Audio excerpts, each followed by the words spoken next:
Bonjour et bienvenue. Alors aujourd'hui, on va s'attaquer à un concept vraiment fascinant. Une idée qui était à une époque absolument centrale pour comprendre notre esprit, mais qui a, on peut dire qu'elle a complètement disparu des radars de la psychiatrie moderne. C'est un peu l'histoire d'une clé perdue, une clé puissante qu'on va essayer de redécouvrir ensemble. Allez, on plonge dedans.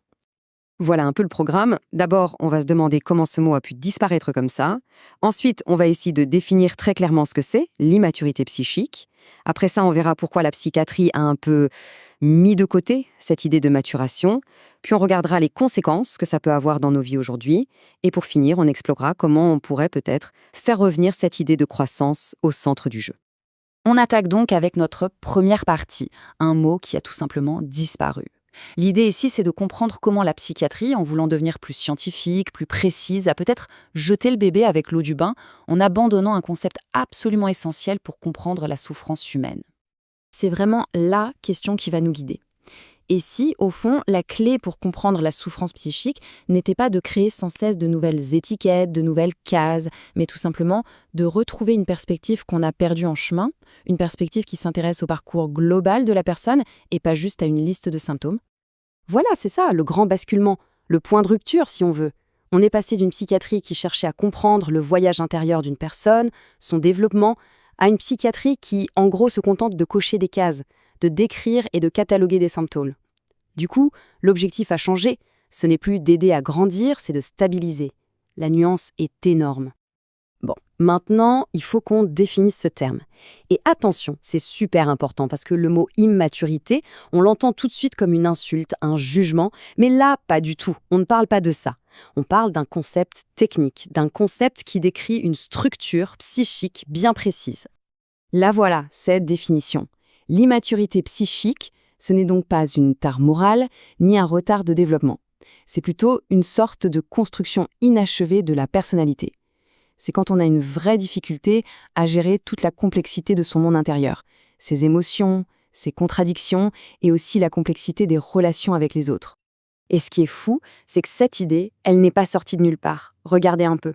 Ça commence dès Freud, qui nous parlait de fixation et de régression, comme si une partie de nous restait bloquée à un stade de l'enfance. Après lui, on a Winnicott, qui a mis le doigt sur l'échec du holding, ce sentiment de sécurité de base. Sans ça, on reste dans une dépendance chronique. Puis il y a eu Kohut et sa faille narcissique, ce besoin constant, désespéré que les autres nous valident pour qu'on se sente exister. Kernberg, lui, a parlé du clivage, cette tendance à voir le monde en noir et blanc, tout bon ou tout mauvais, sans aucune nuance. Et plus récemment, Bloss a théorisé l'adolescence prolongée, cette difficulté à couper le cordon et à endosser les responsabilités d'adultes. En fait, ils décrivent tous, avec leurs propres mots, une facette de ce même inachèvement. Donc si on tire le fil rouge de tout ça, on arrive toujours à la même conclusion. L'idée d'un moi qui est comme un bâtiment, dont la construction ne serait pas terminée. Un moi qui a du mal à digérer deux choses fondamentales, la dépendance et la perte. Or, sans accepter la perte, il n'y a pas de croissance possible. La question c'est, comment une idée aussi centrale, aussi fondamentale a-t-elle pu être oubliée? C'est ce qu'on va voir maintenant. C'est l'histoire d'un véritable tournant pour la psychiatrie. Ce tableau y résume tout parfaitement. D'un côté, on avait l'approche qu'on peut appeler développementale. On se demandait pourquoi la personne souffre. Et le but, c'était la maturation, l'aider à grandir. On s'intéressait au parcours de la personne. Et de l'autre côté, on a l'approche descriptive, celle du fameux DSM. Là, la question, c'est quoi? Quels sont les symptômes? Le but, c'est la stabilisation. Et l'objet d'étude, ce n'est plus le parcours de la personne, mais une simple checklist de symptômes. On est passé du comment grandir au qu'est-ce qu'on traite. C'est un changement radical. Mais alors, pourquoi ce virage à 180 degrés? C'était au nom de la science, de l'objectivité. Le mot immaturité a été jugé trop flou, trop subjectif, impossible à mesurer, et surtout, il sonnait comme un jugement moral. Alors, pour que la psychiatrie soit considérée comme une vraie science médicale, on a préféré abandonner ce genre de concept au profit de catégories bien définies, bien propres, bien neutres. D'accord, mais quelles sont les conséquences de cet abandon? Parce que, évidemment, ce n'est pas anodin.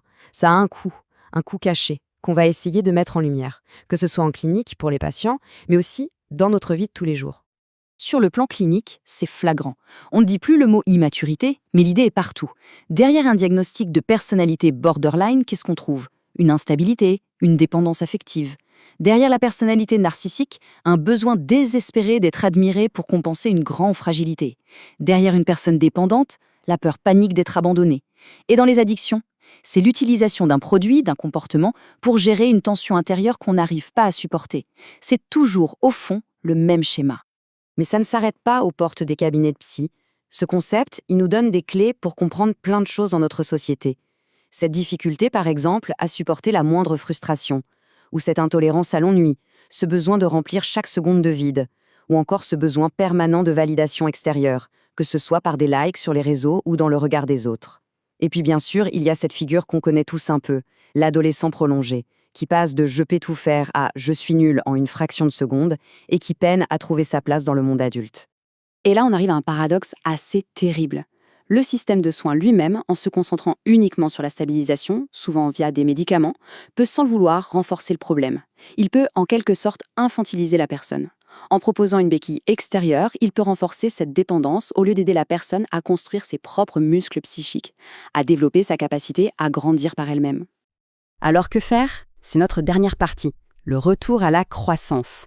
L'idée, ce n'est pas de tout jeter bien sûr, mais de réhabiliter cette notion de maturation, d'en refaire un objectif central en thérapie, une sorte de boussole pour guider le soin. Et j'insiste sur ce point, le but n'est absolument pas de juger la personne en disant « elle est immature ». Non, le but c'est de comprendre à quel endroit son développement a été freiné, pour pouvoir justement le relancer. C'est de restaurer une dynamique de croissance qui s'est enrayée. Alors, concrètement, ça donnerait quoi ? Eh bien, on peut imaginer une approche basée sur 3 grands axes. Le premier, considérer la frustration comme un moteur. Arrêter de la voir comme un ennemi à éviter à tout prix et la comprendre comme ce qui nous pousse à nous développer. Le deuxième axe, voir la différenciation comme une conquête. Devenir un individu unique, séparé des autres, ce n'est pas une menace d'abandon, c'est une immense réussite, une conquête de sa propre liberté. Et enfin, troisième axe, comprendre la responsabilité comme un signe de santé. Assumer ses choix et ses actes, ce n'est pas un poids, c'est au contraire la preuve qu'on est devenu adulte et solide. On va terminer avec cette citation qui, je trouve, résume tout magnifiquement bien. Guérir en dernière instance, c'est apprendre à mûrir.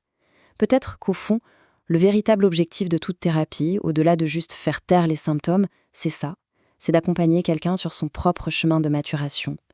Et si on redonnait sa place à cette idée, ce serait peut-être un pas vers une psychiatrie plus profonde, plus humaine.